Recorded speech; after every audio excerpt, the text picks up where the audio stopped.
আপনি কি এমন কিছু মানুষের জন্য নিজের সময়, মনোযোগ আর ভালোবাসা দিয়ে যাচ্ছেন, যারা আপনার মূল্যই বোঝে না?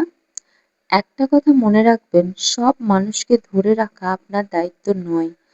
যে মানুষ আপনার উপস্থিতির মূল্য দেয় না, আপনার কষ্ট বোঝে না, আপনার সম্মান রক্ষা করে না, তার পেছনে বারবার সময় নষ্ট করা মানে নিজের জীবনকেই পিছিয়ে দেওয়া।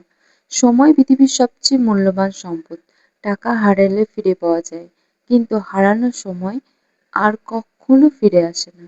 তাই যারা আপনাকে এগিয়ে যেতে সাহায্য করে, আপনার ভালো চায়, আপনার পাশে থাকে, তাদের জন্য সময় দিন। আর যারা শুধু আপনার ব্যবহার করে বা অবহেলা করে, তাদের সঙ্গে সম্মানের সঙ্গে দূরে সরে আসুন।